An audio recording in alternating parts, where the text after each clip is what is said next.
जय श्री राम, जय हनुमान जी, जय श्री कृष्ण। आप सभी का दिन मंगलमय हो। आज सबसे पहले मैं आप सभी को हृदय से, आत्मा से आपका धन्यवाद करती हूँ कि आप सबने भगवत गीता के अध्यायों को इतना अधिक प्रेम और अपना आशीर्वाद दिया।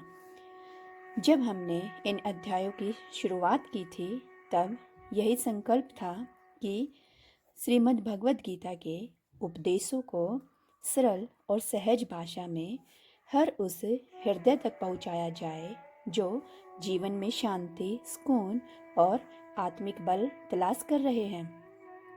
और आज जब हम इस गीता के अंतिम अध्याय पर आ पहुँचे हैं तो मन अत्यंत भावुक और कृतज्ञ हो चुका है।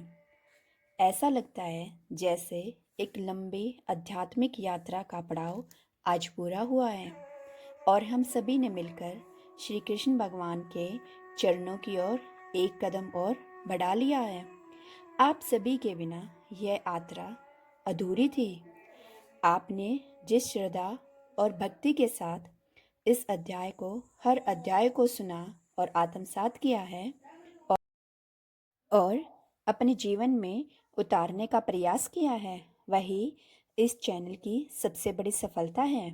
आज का यह अंतिम अध्याय न केवल ज्ञान का सार है बल्कि यह हमारे लिए जीवन की दिशा और लक्ष्य भी तय करता है। जय श्री कृष्ण। अब हम श्रीमद् भगवद गीता के 18वें अध्याय का महात्म्य पढ़ेंगे।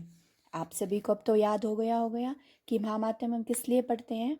वो इसलिए ताकि हमें पता चल सके कि हमसे पहले गीता के इन अध्यायों का पाठ किसने किया था और उनके पढ़ने का, जाप करने का उन्हें क्या फल मिला था। यहाँ पर महादेव जी कहते हैं, हे पार्वती, तुमने अब तक सभी अध्यायों का महात्म्य सुना है। तब श्री पार्वती जी ने कहा, हे भगवान, आपने 17वें अध्याय का महात्म्य बतलाया, अब 18वें अध्याय के महात्म्य का वर्णन कीजिए। श्री महादेव जी ने कहा, हे गिरि नंदिनी, जिनमें आनंद की धारा बहाने वाले 18वें अध्याय के पावन महात्म्य को, जो वेद से भी उत्तम है, श्रवण करो। यह संपूर्ण शास्त्रों का सर्वस्व कानों में पड़ा हुआ रसायन के समान तथा संसार के यातना जाल को छिन्न भिन्न करने वाला है। सिद्ध पुरुषों के लिए यह परम रहस्य की वस्तु है। इसमें अविद्या का नाश करने की पूर्ण क्षमता है। यह भगवान विष्णु की चेतना तथा सर्वश्रेष्ठ परमपद है। इतना ही नहीं, यह विवेकमयी लता का मूल, काम, क्रोध और मद को नष्ट करने वाला, इंद्र आदि देवताओं के चित्त का विश्राम मंदिर तथा सनक सनंद और महान योगियों को मनोरंजन करने वाला है। इसके पाठ मात्र से यमदूतों की गर्जना बंद हो जाती है। हे पार्वती, इससे बढ़कर कोई एक रहस्य उपदेश नहीं है जो संतप्त मानवों के त्रिविध ताप को हरने वाला और बड़े बड़े पातकों का नाश करने वाला हो। 18वें अध्याय का लोकोत्तर महात्म्य है। इसके संबंध में जो पवित्र उपाख्यान है उसे भक्तिपूर्वक सुनो। उसके श्रवण मात्र से जीव समस्त पापों से मुक्त हो जाता है। मेरुगिरी के शिखर पर अमरावती नाम वाली एक रमणीय पुरी है। उसे पूर्व काल में विश्वकर्मा ने बनाया था। उस पुरी में देवताओं द्वारा सेवित इंद्र सची के साथ निवास करते थे। एक दिन वे सुखपूर्वक बैठे हुए थे। इतने में ही उन्होंने देखा कि भगवान विष्णु के दूतों से सेवित एक अन्य पुरुष वहां आ रहा है। इंद्र उस नवागत पुरुष के तेजस से तिरस्कृत होकर तुरंत ही अपने मणिमय सिंहासन से मंडप में गिर पड़े। तब इंद्र के सेवकों ने देवलोक के साम्राज्य का मुकुट इस नूतन इंद्र के मस्तक पर रख दिया। फिर तो दिव्य गीत गाती हुई देवांगनाओं के साथ सब देवता उनकी आरती उतारने लगे। ऋषियों ने वेद मंत्रों का उच्चारण करके उन्हें अनेक आशीर्वाद दिए। गंधर्वों का ललित स्वर में मंगलमय गान होने लगा। इस प्रकार इस नवीन इंद्र को 100 यज्ञों का अनुष्ठान किए बिना ही नाना प्रकार के उत्सवों से सेवित देखकर पुराने इंद्र को बड़ा विस्मय हुआ। वे सोचने लगे, इसने तो मार्ग में न कभी पौंसले बनवाए हैं, न पोखरे खुदवाए हैं और न पथिकों को विश्राम देने वाले बड़े बड़े वृक्ष ही लगवाए हैं। अकाल पड़ने पर अन्नदान के द्वारा इसने प्राणियों का सत्कार भी नहीं किया है। इसके द्वारा तीर्थ में स्तर और गांव में यज्ञ का अनुष्ठान भी नहीं हुआ है। फिर इसने यहाँ भाग्य की दी हुई ये सारी वस्तुएं कैसे प्राप्त की हैं? इस चिंता से व्याकुल होकर इंद्र भगवान विष्णु से पूछने के लिए प्रेम पूर्वक क्षीर सागर के तट पर गए और वहां अकस्मात अपने साम्राज्य से भ्रष्ट होने का दुख निवेदन करते हुए बोले, हे लक्ष्मीकांत, मैंने पूर्व काल में आपकी प्रसन्नता के लिए 100 यज्ञों का अनुष्ठान किया था। उसी के पुण्य से मुझे इंद्र पद की प्राप्ति हुई थी, किंतु इस समय स्वर्ग में कोई दूसरा ही इंद्र अधिकार जमाए बैठा है। उसने तो न कभी धर्म का अनुष्ठान किया है और न यज्ञों का। फिर उसने मेरे दिव्य सिंहासन पर कैसे अधिकार जमाया है? तब श्री भगवान बोले, हे इंद्र, यह गीता के 18वें अध्याय में से 5 श्लोकों का प्रतिदिन पाठ करता है। उसी के पुण्य से उसने तुम्हारे उत्तम साम्राज्य को प्राप्त कर लिया है। गीता के 18वें अध्याय का पाठ सब पुण्यों का शिरोमणि है। उसी का आश्रय लेकर तुम भी अपने पद पर स्थिर हो सकते हो।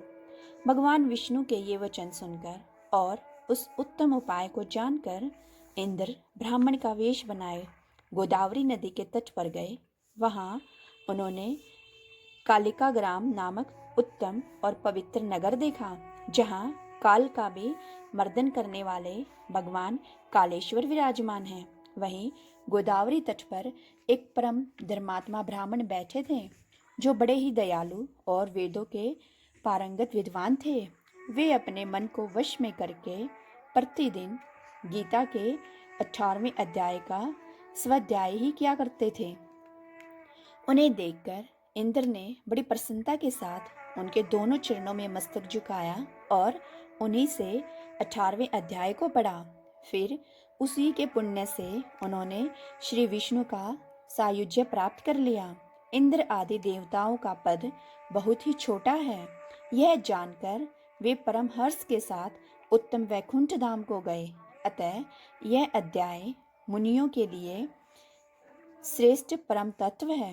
हे पार्वती, 18वें अध्याय के इस दिव्य महात्म का वर्णन समाप्त हुआ। इसके स्वर्ण मात्र से ही मनुष्य सब पापों से छुटकारा पा जाता है। इस प्रकार संपूर्ण गीता का पाप नाशक महामात्य मैंने बतलाया तुम्हें। हे महाभागे, जो पुरुष श्रद्धायुक्त होकर इसका श्रवण करता है, वह समस्त योगों का फल पाकर अंत में श्री विष्णु का सायुज्य प्राप्त कर लेता है। आइए हम सब में मिलकर अब श्रीमद् भगवद गीता के 18वें अध्याय का पाठ करते हैं। 18वां अध्याय, जिसे मोक्ष संन्यास योग कहा जाता है, इसमें पूरी गीता का सार है।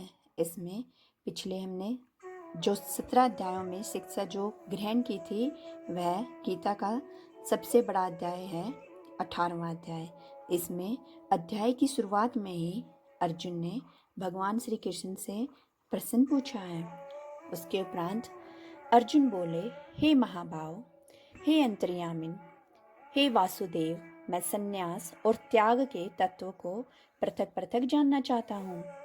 इस प्रकार अर्जुन के पूछने पर श्री कृष्ण भगवान बोले, हे अर्जुन, कितने ही पंडित जन तो काम्य कर्मों के त्याग को संन्यास जानते हैं। अब ये काम्य कर्म क्या होते हैं, ये देखिए। जो स्त्री, पुत्र और धन आदि प्रिय वस्तुओं की प्राप्ति के लिए तथा रोग, संकट आदि की निवृत्ति के लिए जो यज्ञ, दान, तप और उपासना आदि कर्म किए जाते हैं, उन्हें काम्य कर्म कहा जाता है।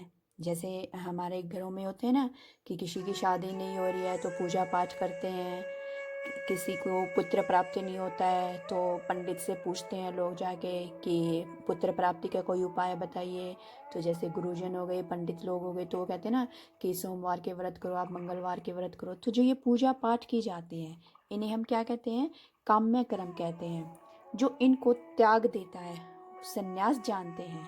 और कितने ही विचार कुशल पुरुष सब कर्मों के फल के त्याग को त्याग कहते हैं, तथा कई एक विद्वान ऐसे कहते हैं कि कर्म सभी दोषयुक्त हैं, अर्थात ईश्वर की भक्ति, देवताओं का पूजन, माता पिता आदि की, गुरुजनों की सेवा, यज्ञ, दान और तप तथा वर्णाश्रम के अनुसार आजीविका द्वारा गृहस्थ का निर्वाह निर्वाह एवं शरीर संबंधी खान पान इत्यादि जितने कर्तव्य कर्म हैं, उन सब में इस लोक और परलोक की संपूर्ण कामनाओं के त्याग का नाम ही सब कर्मों के फल का त्याग कहा गया है। इसमें भगवान श्री कृष्ण जी कहते हैं कि संन्यास क्या होता है? जो काम्य कर्म इच्छा पूर्ति के लिए किए गए कर्म को पूरी तरह छोड़ देना ही संन्यास है। और त्याग क्या है? कर्मों को करते हुए उनके फल की इच्छा का त्याग कर देना ही वास्तविक त्याग है। यहाँ पर श्री कृष्ण भगवान जी किस बात पे जोर देते हैं कि यज्ञ, दान और तप जैसे कर्मों को कभी नहीं छोड़ना चाहिए, क्योंकि वे मनुष्य को शुद्ध करते हैं, इसलिए त्यागने के योग्य हैं। और दूसरे विद्वान ऐसे कहते हैं कि यज्ञ, दान और तप रूप कर्म त्यागने योग्य नहीं है।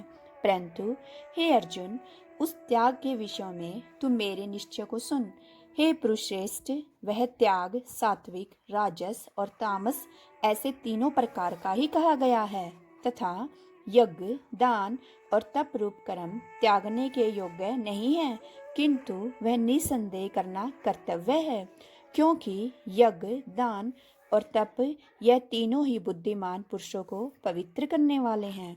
इसलिए हे पार्थ, यह यज्ञ, दान और तप रूप कर्म और भी संपूर्ण श्रेष्ठ कर्म आसक्ति को और फलों को त्याग कर अवश्य करने चाहिए। ऐसा मेरा निश्चय किया हुआ उत्तम मत है। और हे अर्जुन, नित्य कर्म का त्याग करना योग्य नहीं है, इसलिए मोह से उसका त्याग करना तामस कहा गया है। यदि कोई मनुष्य जो कुछ कर्म है वह सब ही दुख रूप है, ऐसे समझकर शारीरिक क्लेश को भय से कर्मों का त्याग कर दे, वह पुरुष उस राजस त्याग को करके भी त्याग के फल को प्राप्त नहीं होता है, अर्थात उसका वह त्याग करना व्यर्थ ही होता है। हमने अभी पिछले अध्याय में पढ़े थे ना, सत्वगुण, रजोगुण, तमोगुण, है ना। तो वही चीजें यहाँ फिर से ये भगवान कृष्ण जी उल्लेख कर रहे हैं। तामस गुण, तमस गुण कौन से होते हैं? जो लोग फलों का त्याग तो करते हैं, लेकिन उनका त्याग करना और नहीं करना वो एक समान होता है। क्यों होता है? क्योंकि वो त्याग करने के बाद भी अपने मन में उनको पाने की इच्छाएं रखते हैं, उन कर्मों को। ऐसा समझकर ही शास्त्र विधि से नियत किया हुआ कर्तव्य कर्म, आसक्ति को और फल को त्याग किया जाता है, वही सात्विक त्याग माना गया है। अर्थात कर्तव्य कर्मों को स्वरूप से न त्याग कर उनमें जो आसक्ति और फल का त्यागना है, वही सात्विक त्याग माना जाता है। अर्थात हमें सिर्फ दिखावे के लिए त्याग नहीं करना है कि देखो आज से मैं अपनी या जो बुरी आदत है ये छोड़ रही हूँ, है ना। जैसे बच्चों में होता है, झूठ बोलने की आदत हो गई, चोरी करने की आदत हो गई, वो कहते हैं माता पिता के सामने कि हमने अपनी ये बुरी आदतें छोड़ दी हैं, लेकिन क्या होता है बाद में फिर से वो जैसे ही उनको मौका मिलता है, समय मिलता है कभी भी, तो वो फिर से वो काम करते हैं। तो वो क्या होता है, ये त्याग राजस त्याग होते हैं कि वो बाहर से तो दिखा देते कि देखो हमने ये बुरी आदत, ये बुरी चीज़ें हमने छोड़ दी हैं, लेकिन उसके बाद भी वो करते हैं। और सात्विक त्याग क्या होता है? जब अपने मन से बिल्कुल दृढ़ निश्चय कर लेना कि मैं आज के बाद ये चीज़ नहीं करूँगा, ये सात्विक त्याग कहलाता है। जो कर्म करता है और फल की इच्छा नहीं करता है, जैसे हम दूसरों के लिए उपकार करते हैं ना, किसी की सेवा भाव रखते हैं, दूसरों के मन में, दूसरों के लिए अपने मन में दयालुता का भाव रखते हैं, तो ये कौन से, ये सात्विक गुण होते हैं, सत्व गुण जिसे हम कहते हैं। वह शुद्ध सत्व गुण से युक्त हुआ पुरुष संशय रहित, ज्ञानवान और त्यागी है, क्योंकि देहधारी पुरुष के द्वारा संपूर्णता से सब कर्म त्यागे जानने को शक्य नहीं है। इससे जो पुरुष कर्मों के फल का त्यागी है वही त्यागी है, ऐसा कहा जाता है। कामी पुरुषों के कर्म ही अच्छा, बुरा और मिला हुआ, ऐसा 3 प्रकार का फल मरने के पश्चात भी होता है, और त्यागी पुरुषों के कर्मों का फल किसी काल में भी नहीं होता है, क्योंकि उनके द्वारा होने वाले कर्म वास्तव में कर्म नहीं है। इसमें भगवान जी क्या कह रहे हैं? त्यागी कौन होता है? पहले ये देखो, संपूर्ण कर्तव्यों में फल, आसक्ति और कर्तापन के अभिमान को जिसने त्याग दिया है, अर्थात कुछ भी काम करके वो ये सोचता है कि नहीं मैंने नहीं किया। जैसे हमारी कहावत होती है ना कि नेकी कर दरिया में डाल, अर्थात जब हम किसी को दान देते हैं, किसी की सेवा करते हैं, तो हमें वो किसी को बखान नहीं करना उन चीज़ों का कि देखो मैंने ना जब वो मुसीबत में था तो उसकी मदद की थी या उसकी सहायता की थी। तो जो उसका ये किया हुआ त्याग या कर्म होता है ना, फिर वो किसी भी श्रेणी में नहीं आता है, क्योंकि आपने तो पूरे मोहल्ले में बांट दी ना इस बात को, सुना दिया कि मैंने उसकी मदद की थी, मैंने उसकी मदद की, मैंने उसकी मदद की। तो आपकी ये की हुई चीज भगवान जी को ये अर्पित नहीं होती है, या इसको माना नहीं जाता है। जिसके आश्रय कर्म किए जाए उसका नाम आधार है। अर्थात आधार क्या है? जब कोई भी कर्म कर रहे हैं तो अगर हम अपने भगवान जी को, इष्ट देव को साक्षी मानकर हम ये कर्म करते हैं तो हमारे वो काम स्वतः ही पूर्ण हो जाते हैं। और जिसको हम अपना आधार मानते हैं, कि हम बोलते हैं किसी के सामने कि नहीं नहीं भगवान कुछ नहीं है, उन्होंने कुछ नहीं किया, जो भी कुछ काम किया मैंने किया है, अपनी ज़िंदगी में जो सफलता पाई है मैंने अपने दम पर पाई है। जो ये मैं होता है वो रजोगुण का प्रवृत्ति वाला इंसान होता है, और उसका जो काम होता है वो ज़्यादा समय तक फिर टिकता भी नहीं है, क्योंकि वो तो सोचता है कि सब कुछ मैंने किया है, वो अपने आप को आधार मानता है इन सब चीज़ों के लिए। यहाँ पर भगवान जी क्या कहते हैं कि हे महाभाव, संपूर्ण कर्मों की सिद्धि के लिए, अर्थात संपूर्ण कर्मों के सिद्ध होने में यह 5 हेतु सांख्य सिद्धांत में कहे गए हैं, उनको तू मेरे से भली प्रकार जान। हे अर्जुन, इस विषय में आधार और कर्ता तथा न्यारे न्यारे करण और नाना प्रकार की न्यारी न्यारी चेष्टा एवं वैसे ही 5वां हेतु देव कहा गया है। पूर्वकृत शुभारंभ शुभाशुभ कर्मों के संस्कारों के नाम को हम देव कहते हैं, क्योंकि मनुष्य मन, वाणी और शरीर से शास्त्र के अनुसार अथवा विपरीत भी जो कुछ कर्म आरंभ करता है उसके ये 5 ही कारण हैं। परंतु ऐसा होने पर भी जो पुरुष अशुद्ध बुद्धि होने के कारण उस विषय में केवल शुद्ध स्वरूप आत्मा को करता देखता है, वह मलिन बुद्धि वाला अज्ञानी यथार्थ नहीं देखता है। हे अर्जुन, जिस पुरुष के अंतःकरण में मैं करता हूँ ऐसा भाव नहीं है, अर्थात जिसकी बुद्धि सांसारिक पदार्थों में संपूर्ण कर्मों में लिप्यमान नहीं होती है, वह पुरुष इन सब लोगों को मारकर भी वास्तव में न तो मारता है और न पाप से बंधता है।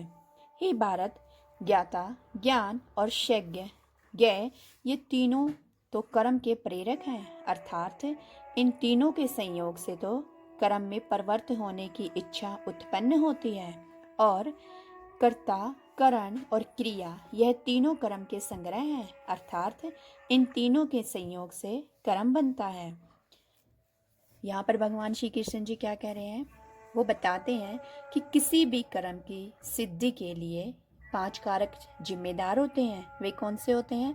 अधिष्ठान, शरीर, वह स्थान जहाँ कर्म होता है। हम अपने शरीर से काम करते हैं ना, जैसे कहीं पर भी हम गए,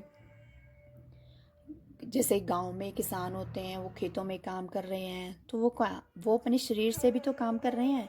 कर्ता कौन है? कर्म करने वाला होता है, कि वो इंसान वो खुद है, वो जो काम कर रहा है। और कारण क्या है? विभिन्न इंद्रियों और साधन का यूज करना, अर्थात वो खेतों में क्या कर रहा है, जैसे फसल काट रहा है तो वो अपनी इंद्रियों का यूज कर रहा है, अर्थात अपने हाथों से काट रहा है। और आंखें भी हमारी इंद्रियां होती हैं, आंखों से वो देख रहा है, मुंह से बोल रहा है, वे काटते वक्त जो गंध आती है उसको स्मेल भी कर रहा है। तो ये सारी चीज़ें क्या होती हैं? ये हमारे कर्मों के 5 कारण होते हैं, जो अपने शरीर की इंद्रियों के द्वारा हम सहायता के द्वारा इन सब की सहायता से उस काम को हम पूरा करते हैं। चेष्टा, अनेक प्रकार की चेष्टाएं, प्रयास करना जैसे, और देव है भाग्य या परमात्मा की इच्छा होना। जैसे कोई किसान, एक के बेचारे की मजबूरी है कि वो खेत में काम कर रहा है, उसका ये भाग्य है ऐसा, उसको मेहनत करनी पड़ रही है। एक दूसरा किसान होता है या कोई अच्छा इंसान जो घर में बैठ के वो पूजा पाठ भक्ति भाव कर रहा है, तो वो सब अपने अपने कर्मों के द्वारा इंसान को अपने अपने फल प्राप्त होते हैं।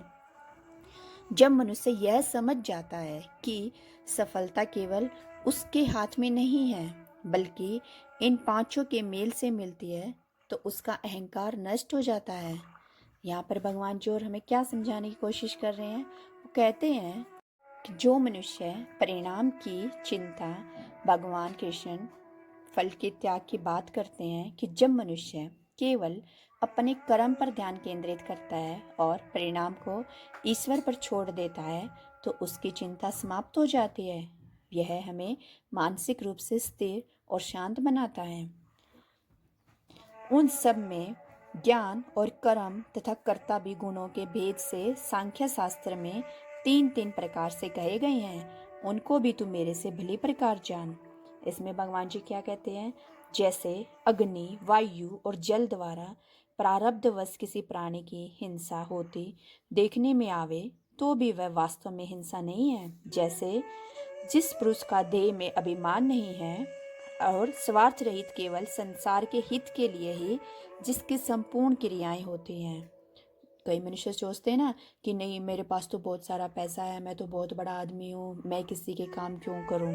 उसको देह अभिमान बोलते हैं, अर्थात उसके अंदर ये घमंड आ जाता है और वो सोचता है जब ये संपूर्ण क्रियाएं करता है, तो उस पुरुष के शरीर और इंद्रियों द्वारा यदि किसी प्राणी की अहिंसा होती हुई लोक दृष्टि में देखी जाए, तो भी वह वास्तव में हिंसा नहीं है, क्योंकि आसक्ति, स्वार्थ और अहंकार के होने से वह प्राणी दुष्ट, मूर्ख बुद्धि वाला मूर्ख होता है।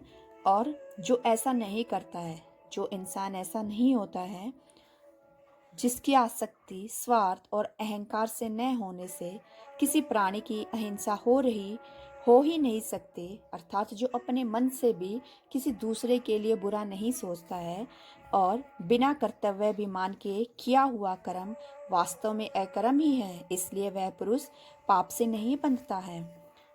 भगवान जी यहाँ कह रहे हैं कि यहाँ पे तीनों गुण, सत्वगुण, रजोगुण और तमोगुण के माध्यम से हमें बता रहे कि मनुष्य ये पहचान पाता है कि उसका आलस्य कैसा है, तामसिक है या कैसा है। भगवान श्री कृष्ण कहते हैं कि हे अर्जुन, जिस ज्ञान से मनुष्य पृथक पृथक सब भूतों में एक अविनाशी परमात्मा को विभाग रहित समभाव से स्थित देखता है, उस ज्ञान को तू सात्विक ज्ञान जान। और सात्विक ज्ञान हमने पहले भी पढ़ा था, स्तोगुण, जो स्तव प्रवृत्ति के जो इंसान होते हैं वो कैसे होते हैं? वो सबको एक समान दृष्टि से देखते हैं।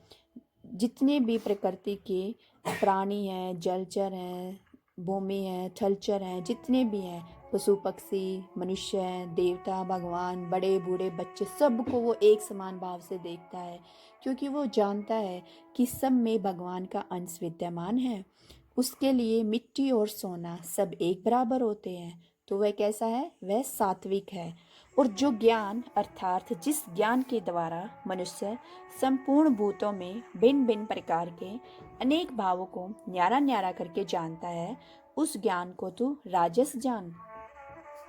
अब राजस ज्ञान कौन सा होता है? जिसमें मनुष्य सबको अलग अलग मानता है केवल, और जो ज्ञान एक कार्य रूप शरीर में ही संपूर्णता के सदृश आसक्त हैं, अर्थात जिस विपरीत ज्ञान के द्वारा मनुष्य एक क्षणभंगुर नाशवान शरीर को ही आत्मा मानकर उसमें सर्व सब की भांति आसक्त रहता है, तथा जो बिना युक्ति वाला तत्व अर्थ से रहित और तुच्छ है, वह ज्ञान तामस कहा गया है। यहाँ पर भगवान जी क्या गुणों के आधार पर वर्गीकरण कर रहे हैं कि तमोगुण वाला व्यक्ति कैसा और किस दृष्टि से वो सबको देखता है, रजोगुण वाला और तमोगुण वाला। जो सात्विक मनुष्य होता है वह सब में एक ही परमात्मा को देखता है, और जो राजसिक होता है वह सबको अलग अलग मानता है कि ये छोटा बड़ा है, मैं अमीर हूँ, ये गरीब है, या फिर ये छोटा है मेरे से, या फिर ये नीच जात का है। जो भी मतलब वो अलग अलग पृथक पृथक न्यारे न्यारे भाव को देखता हुआ मानता है, वो राजसिक तत्व वाला इंसान होता है। और जो तामसिक होता है वो क्या करता है, वो केवल शरीर या एक वस्तु को सब कुछ मानता है। और सात्विक गुण जो इंसान होता है उसके कर्म कैसे होते हैं कि वो फल की इच्छा के बिना किया हुआ कार्य करता है।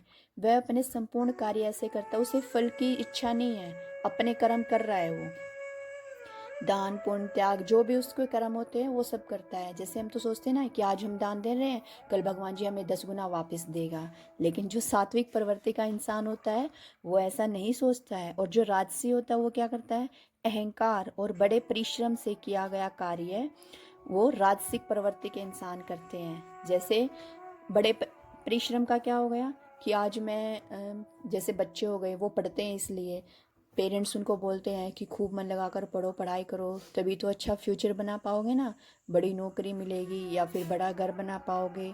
तो ये राजसिक स्वभाव वाले गुण होते हैं कि हम परिश्रम कर रहे हैं लेकिन फल प्राप्त करने के लिए कि हमें इसका फल चाहिए ही चाहिए। और जो तामसिक इंसान होते हैं वो कैसे होते हैं, वो बिना परिणाम सोचे हिंसा या मोह में किया हुआ कोई भी कार्य, सब अच्छे बुरे गलत सब तरह के वो कार्य करते हैं। और जो सुख होता है, जो सात्विक मनुष्य होते हैं उनके लिए सुख कैसा होता है, जो शुरू में तो विष जैसा होता है पर अंत में वो अमृत बन जाता है।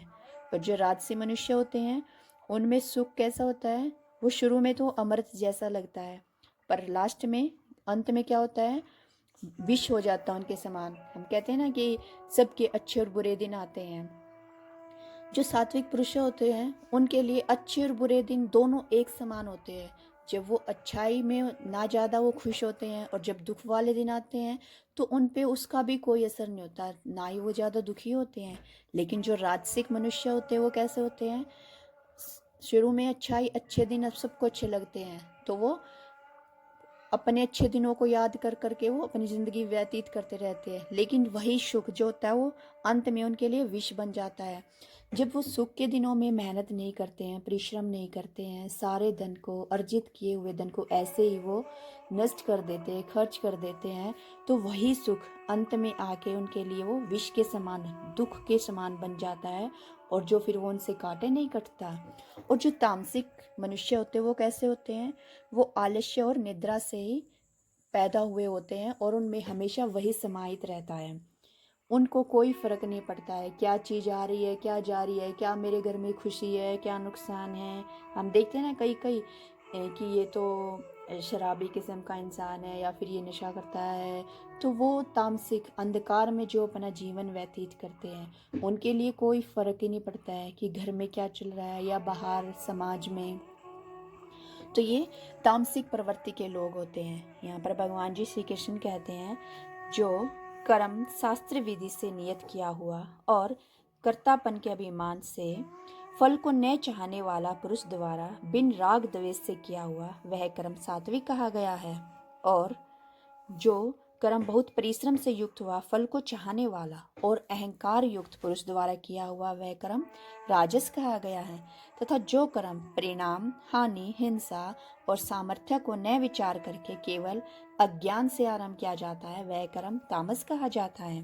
हे अर्जुन, जो कर्ता आसक्ति से रहित और अहंकार के वचन न बोलने वाला, धैर्य और उत्साह से युक्त कार्य के सिद्ध होने और न होने में हर्ष शोक आदि विकारों से रहित है, वह कर्ता तो सात्विक कहा जाता है।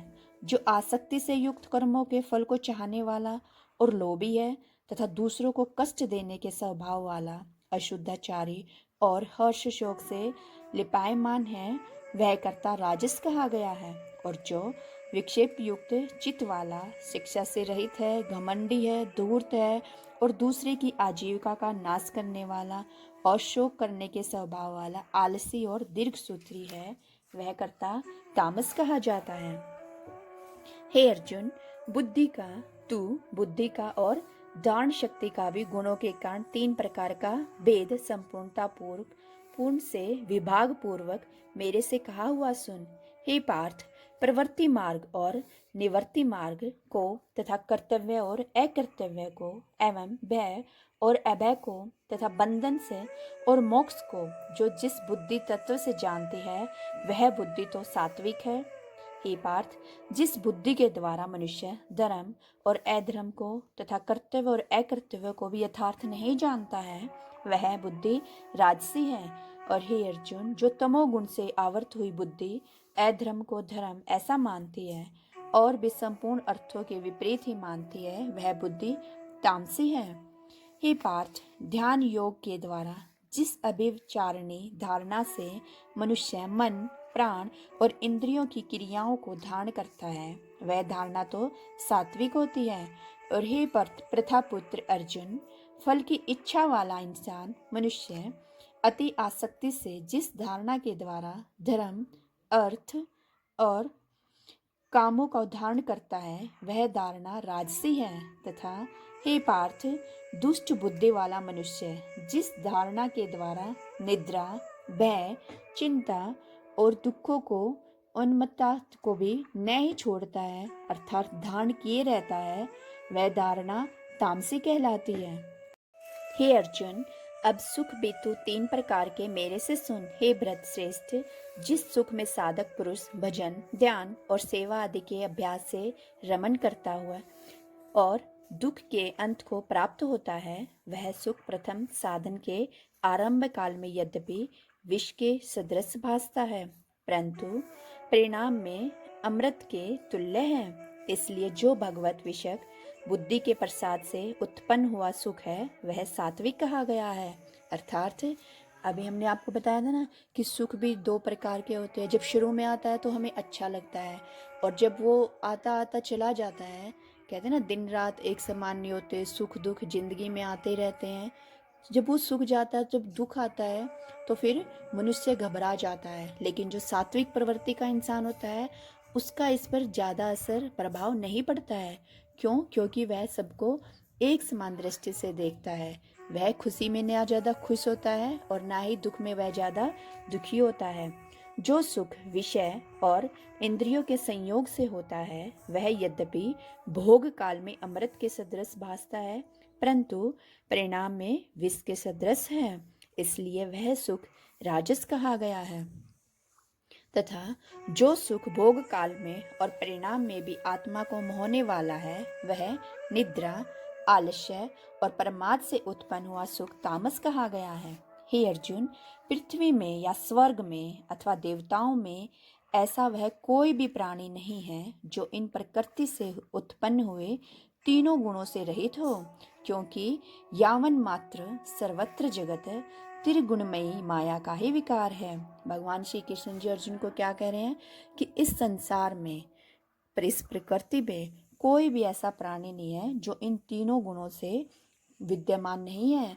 कौन से वो 3 गुण हैं? सतोगुण, राजसी गुण और तमोगुण। इसलिए हे परंतप, ब्राह्मण, क्षत्रिय और वैश्यों के तथा शूद्रों के भी कर्म स्वभाव से उत्पन्न हुए गुणों करके विभक्त किए गए हैं, अर्थात पूर्वकृत कर्मों के संस्कार रूप स्वभाव से उत्पन्न हुए गुणों के अनुसार विभक्त किए गए हैं। उनमें अंतःकरण का निग्रह, इंद्रियों का दमन, बाहर भीतर की शुद्धि, धर्म के लिए कष्ट सहन करना और समाभाव एवं मन, इंद्रियों और शरीर की सरलता, आस्तिक बुद्धि, शास्त्र विषयक ज्ञान और परमात्मा का अनुभव भी, ये तो ब्राह्मण के स्वाभाविक कर्म हैं। शूरवीरता, तेज, धैर्य, चतुरता और युद्ध में भी न भागने का स्वभाव एवं दान और स्वाभाविक भाव अर्थात निस्वार्थ भाव से सबका हित सोचकर शास्त्र ज्ञानानुसार शासन द्वारा प्रेम के सहित पुत्र तुल्य प्रजा को पालन करने का भाव, ये सब क्षत्रिय के स्वाभाविक कर्म हैं। खेती, गोपालन और क्रय विक्रय रूप सत्य व्यवहार ये वैश्य के स्वाभाविक कर्म हैं और सब वर्णों की सेवा करना यह शूद्र का भी स्वाभाविक कर्म है। यहाँ पर भगवान जी सभी के जो अनेक प्रकार की जो जातियाँ होती है, जैसे वैश्य, शूद्र, इन सब के क्या क्या अलग अलग कार्य हैं, उन सब का ये वर्णन कर रहे हैं। और इस अपने अपने स्वाभाविक कर्म में लगा हुआ मनुष्य भगवत प्राप्ति रूप परम सिद्धि को प्राप्त होता है। परंतु जिस प्रकार से अपने स्वाभाविक कर्म में लगा हुआ मनुष्य परम सिद्धि को प्राप्त होता है, उस विधि को तू मेरे से सुन। यहाँ पर भगवान जी क्या कह रहे हैं कि वस्तुओं के खरीदने और बेचने, तोल, नाप तोल और गिनती आदि से कम देना अथवा अधिक लेना, और वस्तु को बदल कर या किसी अच्छी वस्तु के बदले खराब वस्तु दे देना, ये सब मिला कर देना, अर्थात अच्छी ले लेना, नफा, आड़त, दलाली ठहरा कर या उससे अधिक दाम लेना या कम देना, तथा झूठ बोलना, कपट करना, चोरी और जबरदस्ती से किसी दूसरे का धन छीन लेना, किसी प्रकार से दूसरे का हक को ग्रहण कर लेना इत्यादि दोषों से रहित जो सत्यपूर्वक पवित्र वस्तुओं का व्यापार है, उसका नाम ही सत्य व्यवहार है। इसमें भगवान जी कहते हैं कि हे अर्जुन, जिस परमात्मा से सर्वभूतों की उत्पत्ति हुई है और जिससे वह सर्व जगत व्याप्त है, उस परमेश्वर को अपने स्वाभाविक कर्म द्वारा पूज कर मनुष्य परम सिद्धि को प्राप्त होता है। इसलिए अच्छी प्रकार आचरण किए हुए दूसरों के धर्म से गुण रहित भी अपना धर्म श्रेष्ठ है, क्योंकि स्वभाव से नित्य किए हुए स्वधर्म रूप को कर्म को करता हुआ मनुष्य पाप को नहीं प्राप्त होता है। अतएव हे कुंती पुत्र, दोष युक्त भी स्वाभाविक कर्म को ही नहीं त्यागना चाहिए। यहाँ पर भगवान जी क्या कह रहे हैं, जैसे बर्फ जल से व्याप्त है, वैसे ही संपूर्ण संसार, बर्फ जो पानी की बर्फ होती है वो पानी से ही तो बनती है, वैसे ही जो हमारे संपूर्ण संसार है वह किस में व्याप्त है, किससे बना हुआ है, इस सच्चिदानंद घन परमात्मा कृष्णा वासुदेव से ही तो बने हुए हैं हम सब। जैसे पतिव्रता स्त्री पति को ही सर्वस्व समझकर पति का चिंतन करती हुई पति की आज्ञा अनुसार अपने पति के लिए मन, वाणी और शरीर से कर्म करती है, वैसे ही परमेश्वर को ही सर्व सब समझकर परमेश्वर का चिंतन करते हुए और परमेश्वर की आज्ञा के अनुसार ही हमें मन, वाणी और शरीर से परमेश्वर के लिए ही स्वाभाविक कर्तव्य कर्म का आचरण करना ही कर्म द्वार परमेश्वर को पूजना माना जाता है। जो प्रकृति के अनुसार शास्त्र विधि से नियत किए हुए जो वर्णाश्रम के धर्म और सामान्य धर्म रूप स्वाभाविक कर्म हैं, उनको ही यहाँ स्वधर्म, सहज कर्म, स्वकर्म, नियत कर्म, स्वभाजन कर्म, स्वभाव नियत कर्म इत्यादि नामों से कहा गया है, क्योंकि धुएं से अग्नि के सदृश सभी कर्म किसी न किसी दोष से आवर्त होते हैं। हे अर्जुन, सर्वत्र आसक्ति रहित बुद्धि वाला, स्पर्श रहित और जीते हुए अंतःकरण वाला पुरुष सांख्य योग के द्वारा भी परम निश्चय कर्म सिद्धि को प्राप्त होता है, अर्थात क्रिया रहित शुद्ध सच्चिदानंद घन परमात्मा की प्राप्ति रूपी परम सिद्धि को प्राप्त होता है। इसलिए हे कुंती पुत्र, अंतःकरण की शुद्धि रूप सिद्धि को प्राप्त हुआ पुरुष जैसे सांख्य योग के द्वारा सच्चिदानंद घन ब्रह्मा को प्राप्त होता है, तथा जो तत्व ज्ञान की प्राणनिष्ठा है उसको भी तू मेरे से संक्षेप में जान। यहाँ पर भगवान जी कृष्ण जी क्या कह रहे हैं, अर्जुन को समझा रहे हैं कि जो अपने मन को सिद्धि, मन को पवित्र कैसे, अंतःकरण को पवित्र करना, अर्थात अपने मन को बिल्कुल भगवान जी के चरणों में, उनके ध्यान में लगना। जब भी हम ध्यान करते हैं, हमने आपको पहले अध्याय में बताया था कि ध्यान कैसे करना है। अर्जुन ने पूछा था ना कि मन तो चंचल है, ये हवा की भांति उड़ता रहता है, हम इसको कैद कैसे कर सकते हैं। तो भगवान श्री कृष्ण जी यहाँ क्या कह रहे हैं कि जो अंतःकरण पवित्र मन वाला है, अर्थात जिसने अपने इंद्रियों को बांध लिया है, जिसने सिर्फ भगवान जी के चरणों में ध्यान लगाया है वह सच्चिदानंद घन ब्रह्म को ही प्राप्त होता है, तथा जो तत्व ज्ञान की प्राणिष्ठा है उसको भी तू मेरे से संक्षेप में जान। हे अर्जुन, हे अर्जुन, विशुद्ध बुद्धि से युक्त, एकांत और शुद्ध देश का सेवन करने वाला तथा मिताहारी, जीते हुए मन, वाणी, शरीर वाला और दृढ़ वैराग्य को भली प्रकार प्राप्त हुआ पुरुष निरंतर ध्यान योग के परायण हुआ, सात्विक धारणा से अंतःकरण को वश में करके तथा शाब्दिक विषयों को त्याग कर और राग द्वेषों को नष्ट करके तथा अहंकार, बल, घमंड, काम, क्रोध और संग्रह को त्याग कर ममता रहित और शांत अंतःकरण हुआ, सच्चिदानंद घन ब्रह्म में एक ही भाव होने के लिए योग्य होता है। फिर वह सच्चिदानंद घन ब्रह्म में एक ही भाव से ही स्थित हुआ प्रसन्न चित्त वाला पुरुष न तो किसी वस्तु के लिए शोक करता है और न ही किसी की आशंका ही करता है, अर्थात सब भूतों में संभाव हुआ मेरी पराभक्ति को प्राप्त होता है। उस पराभक्ति के द्वारा मेरे को तत्व से भली प्रकार जानता है कि मैं जो और जिस प्रभाव वाला हूँ, तथा उस भक्ति से मेरे को तत्व से जानकर तत्काल ही मेरे में प्रवेश हो जाता है, अर्थात अनन्य भाव से मेरे को प्राप्त हो जाता है।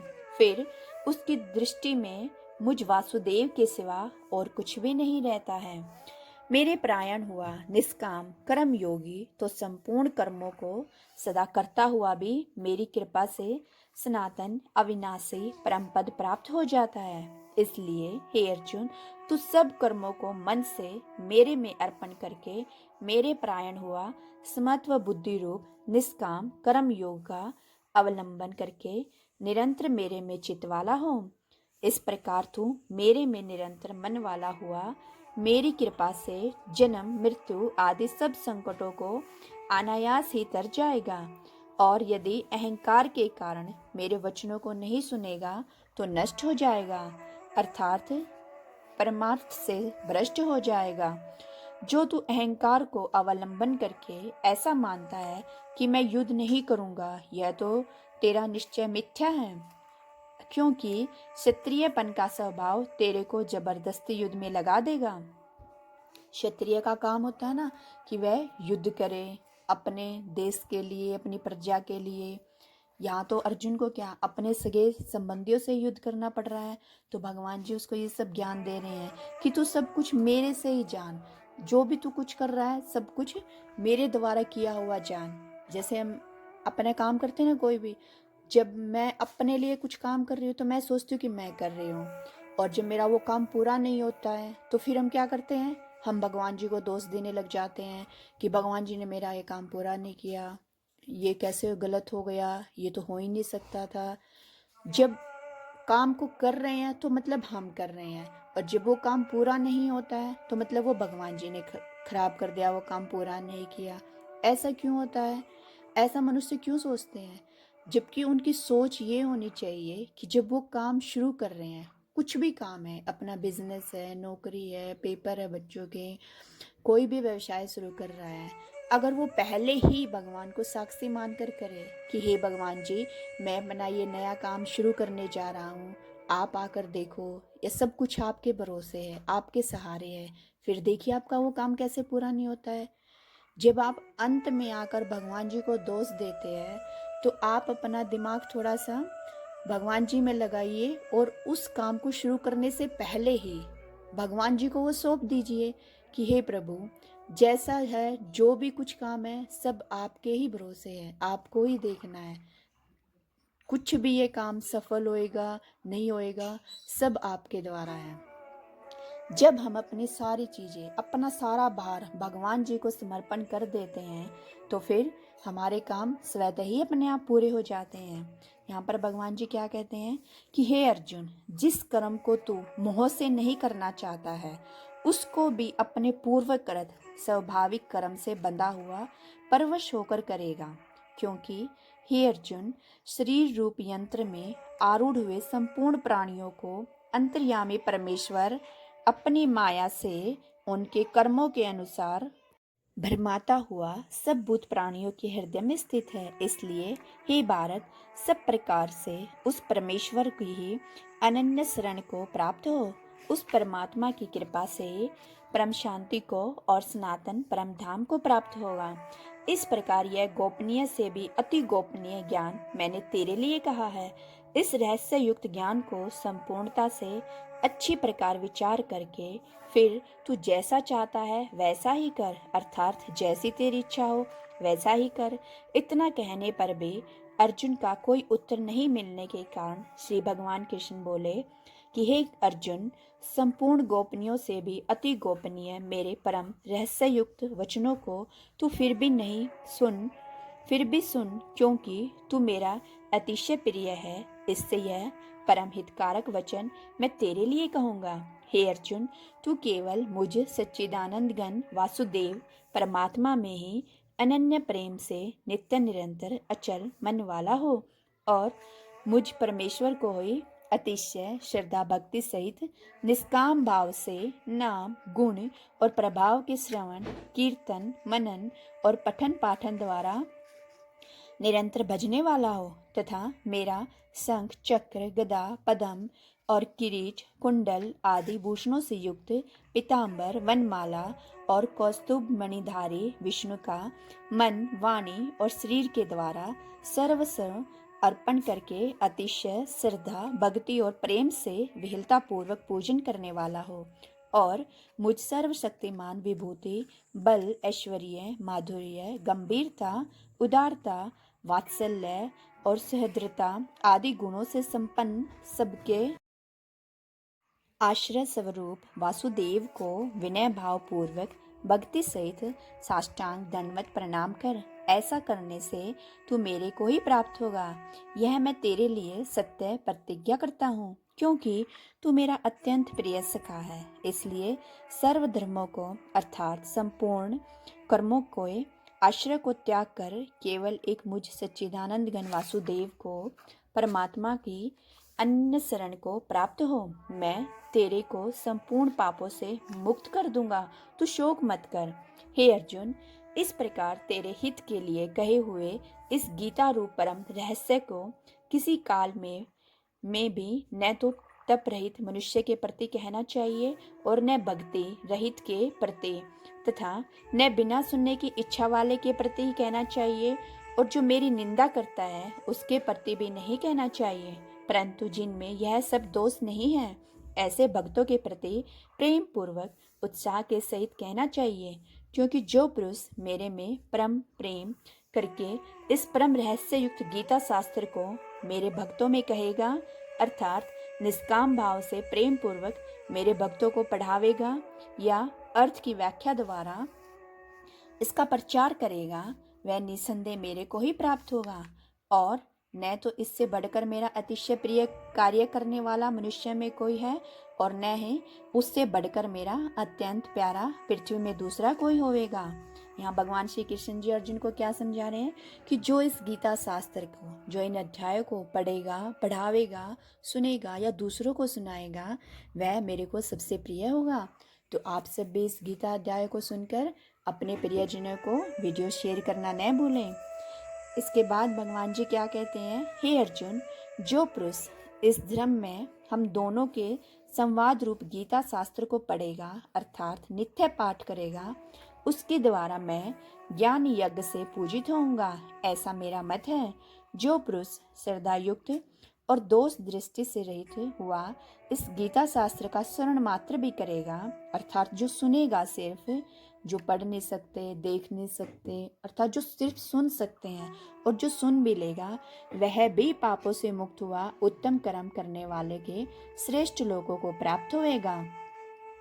इस प्रकार गीता का महामात्य कहकर भगवान श्री कृष्ण चंद्र महाराज आनंद कंद से अर्जुन से पूछा, हे पार्थ, क्या यह मेरा वचन तेने एक ही चित्त से श्रवण किया है, अर्थात एक समान ध्यान लगाकर सुना है? और हे धनंजय, क्या तेरे अज्ञान से उत्पन्न हुआ मोह नष्ट हुआ है? जब अर्जुन को यह मोह था ना, मोह माया में ही तो उसने बांध रखा था, बंधनों से वह बंधा हुआ था कि मैं कैसे शस्त्र उठाऊं, कैसे अपने प्रियजनों को मारूं। मेरे गुरुजन हैं, द्रोणाचार्य हैं, कृपाचार्य हैं, भीष्म पितामह हैं, इन सबको मैं कैसे मार सकता हूँ। तो जो ये मोह माया से बंधा हुआ था अर्जुन, तो भगवान जी अब उससे पूछते हैं कि ये सब ज्ञान सुनने के बाद क्या तेरा अज्ञान से उत्पन्न हुआ मोह माया नष्ट हुआ या नहीं।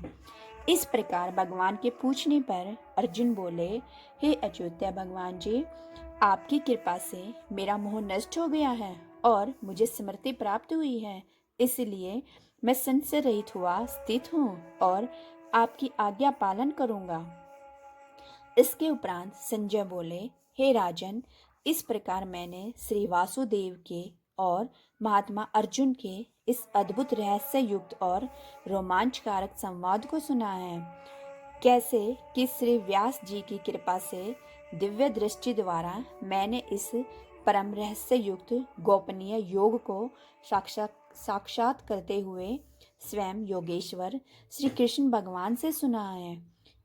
इसलिए हे राजन, श्री कृष्ण भगवान और अर्जुन के इस रहस्य युक्त कल्याणकारक और अद्भुत संवाद को पुनः पुनः स्मरण करके मैं बारंबार हर्षित होता हूँ तथा हे राजन, श्री हरि के उस अति अद्भुत रूप को भी पुनः पुनः स्मरण करके अर्थात बार बार याद करके मेरे चित्त में महान आश्चर्य होता है और मैं बारंबार हर्षित होता हूँ। हे राजन, विशेष क्या कहूँ, जहाँ योगेश्वर श्री कृष्ण भगवान है और जहाँ गांडीव धनुषधारी अर्जुन है, वहीं पर श्री विजय, लक्ष्मी, विभूति और अचल नीति है, ऐसा मेरा मत है। अर्थात इस अध्याय का समापन संजय के वचन से होता है। संजय कहते हैं, संजय वही है ये जो सारी कथा, ये सारे अध्याय महाराज धृतराष्ट्र को सुना रहे थे उनके राज दरबार में बैठे हुए। और वह कहते हैं कि जहाँ योगेश्वर श्री कृष्ण हैं और जहाँ धनुर्धारी अर्जुन हैं, वहाँ वहीं श्री लक्ष्मी, विजय, विभूति और अचल नीति होती है। इसमें मुख्य संदेश क्या है, 18वां अध्याय में क्या सिखाता है कि हमें दुनिया छोड़कर भागने की जरूरत नहीं है, बल्कि अपने कर्तव्यों को भगवान को समर्पित करते हुए अहंकार मुक्त होकर कर्म करना ही मोक्ष का मार्ग होता है। इति श्री मद् भगवद गीता रूपी उपनिषद एवं ब्रह्म विद्या तथा योग शास्त्र विषयक श्री कृष्ण और अर्जुन के संवाद में मोक्ष संन्यास संयोग नामक 18वां अध्याय आज हमारा ये पूर्ण हुआ। इस अध्याय से हमें क्या सीख मिलती है, इसमें एक साधारण मनुष्य के दैनिक जीवन में इसका बहुत ज़्यादा महत्व होता है। वो ये समझ पाता है इन अध्यायों को सुनकर कि वो कैसे तामसिक गुण से रजोगुण में परिवर्तित करे अपने आप को और रजोगुण से वो सात्विक गुण में कैसे परिवर्तित करें। मनुष्य में अक्सर हमें जीवन में क्या करें क्या ना करें के बीच में फंस जाते हैं। कई बार हमारे सामने ये दुविधा होती है ना कि मैं ये काम करूं या नहीं करूं। तो ये अध्याय हमें सात्विक बुद्धि विकसित करने को सिखाता है कि जिससे हम अपने सही निर्णय ले सकें, हमें उन कार्यों की पहचान हो सके कि क्या सही है क्या गलत है, कौन सा कर्तव्य हमें करना चाहिए, कौन सा काम अकर्तव्य में आता है, जिससे हमें कठिन समय भी सही निर्णय ले पाते हैं अगर हमारी सात्विक बुद्धि है तो। और दूसरा क्या है इसमें, परिणाम की चिंता करना। हम कहते हैं, भगवान जी क्या कहते हैं कि फल की त्याग बात करते हैं। वो कहते हैं कि काम करो तुम अपने। जब मनुष्य केवल कर्म पर ध्यान केंद्रित करता है और परिणाम को वो ईश्वर पर, भगवान जी पे छोड़ देता है कि हे भगवान जी, मैंने ये काम किया है या मैं ये शुरू करने जा रहा हूँ, अब आगे क्या होगा कैसे होगा सब आप संभालो। तो जब यह सब कुछ वो भगवान पर छोड़ देता है तो उसकी चिंता सब समाप्त हो जाती है। इससे हमें ये मानसिक रूप से स्थिर और शांत बनाता है। और जब मनुष्य, यह अध्याय हमें मनुष्य के तीनों गुणों से अवगत कराता है। तीनों गुण, सत्वगुण, रजोगुण, तमोगुण। ये में जब मनुष्य को यह पहचान पाता है कि उसका आलस्य तामसिक है, अर्थात कई इंसान होते हैं ना जैसे घर पे ही पड़े रहते हैं, कुछ काम काज करते नहीं हैं। बच्चे होते हैं सुस्त, उनको पढ़ने लिखने की बोलो तो नहीं काम करते, वो बड़े हो गए, दूर क्यों जाना है ना। तो उनमें एक आलस भरा पड़ा रहता है, तो मतलब वो तामसिक प्रवृत्ति का है, या उसका लालच। कोई इंसान होता है जो बहुत लालची होता है, वो कौन सी प्रवृत्ति का होता है, वो राजसिक प्रवृत्ति का होता है। इस आत्मा जागरूकता से वह धीरे धीरे सात्विक बनने की कोशिश दिशा की ओर कदम बढ़ाता है। हर इंसान, हर मनुष्य को पता होता है कि वह कैसी प्रवृत्ति का है। आप जितने भी भक्तजन कथा सुन रहे हैं या आपके घर में और भी बंदे हैं, आप सब के बारे में ये जान पाएंगे कि यह किस प्रवृत्ति का इंसान है, सात्विक गुणों वाला है, राजसिक गुण वाला या तामसिक गुण वाला है। तो आप उनको परिवर्तित करने में आप उनकी मदद कीजिए, जिससे उसके चरित्र और व्यवहार में सुधार आता रहे। श्री कृष्ण भगवान जी कहते हैं कि अपने स्वाभाविक गुणों के अनुसार हमें कर्म करना ही सबसे श्रेष्ठ होता है।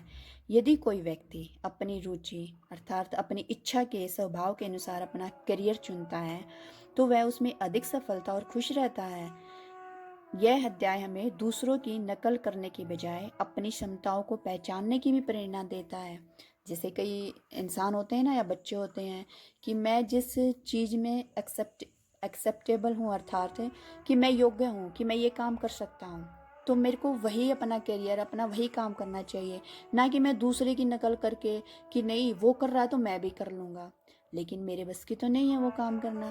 और जब हम उस काम में असफल हो जाते हैं तो फिर हम क्या करते हैं, हमें पछतावा होता है, हमें दुख होता है, हम भगवान जी को दोष देते हैं कि जब उसका हो गया तो मेरा क्यों नहीं हुआ।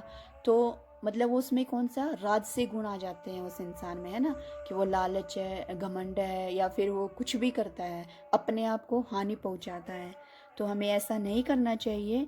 ये अध्याय हमें अपनी क्षमताओं को पहचानने की सीख देता है कि जिस काम में हम योग्य हैं हमें वही अपना करियर, अपना काम चुनना चाहिए।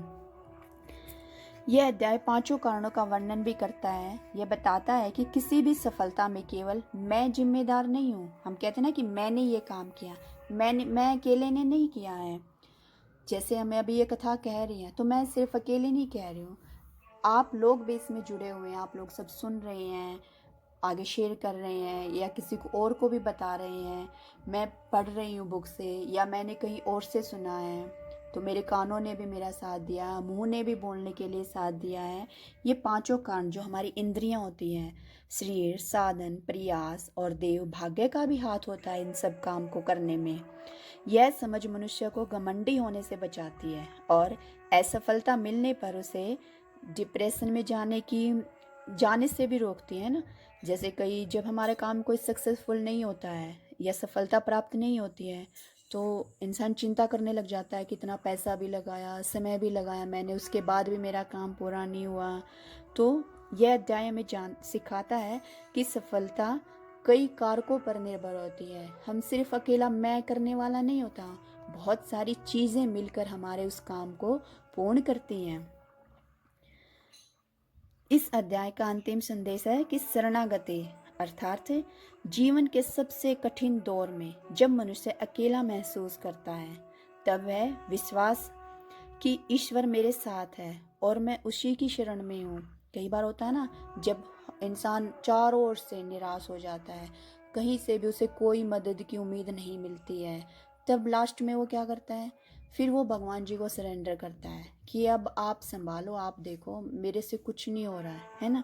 तो जब उस अंतिम क्षण में भी आकर वह कहता है कि ईश्वर मेरे साथ है, कि कोई भी नहीं है दुनिया में, मेरा बेटा, बहू, मम्मी पापा, पति पत्नी, रिश्ते नाते कोई भी नहीं है, तो सिर्फ भगवान मेरे साथ हैं और मैं उसकी शरण में हूँ। उसे अपार साहस और सुरक्षा की भावना देते हैं भगवान जी। इसका प्रभाव क्या होता है कि जो मनुष्य है वो बिना किसी स्वार्थ के ईमानदारी से अपना काम करता है और दूसरों में भी वह उसी परमात्मा को समभाव से देखता है, जिससे इंसानियत में, आपस में, समाज में हमारा सब में प्रेम बढ़ता है। हमें किसी के साथ भी ऊंच नीच का भेदभाव नहीं करना चाहिए। आलस्य और क्रोध को छोड़कर धैर्य और स्पष्टता का अपनाना चाहिए। इस 18वें अध्याय मनुष्य को एक कर्म योगी बनाता है, जो संसार में रहते हुए भी, सारे काम करते हुए भी मन से मुक्त और शांत रहता है। और इसका अंतिम संदेश यह है कि त्याग और शरणागति का है। इसका सबसे बड़ा प्रभाव यह है कि मनुष्य को निर्भय बनाता है। यह हमें सिखाता है कि जब हम अपना कर्तव्य पूरी ईमानदारी से करते हैं और परिणाम स्वरूप ईश्वर पर छोड़ देते हैं तो हमें किसी भी प्रकार का भय या शोक नहीं रहता है। जहाँ धर्म कर्तव्य है वही विजय है, और जिसका स्मरण करने से पापों का नाश होता है उसका नाम हरि है। अंत में हम यही कहना चाहूँगे कि आप सब ने इस यात्रा में मेरा संपूर्ण सहयोग दिया, उसके लिए आप सभी का दिल से आभार मैं व्यक्त कर रही हूँ। आप सभी का बहुत बहुत धन्यवाद।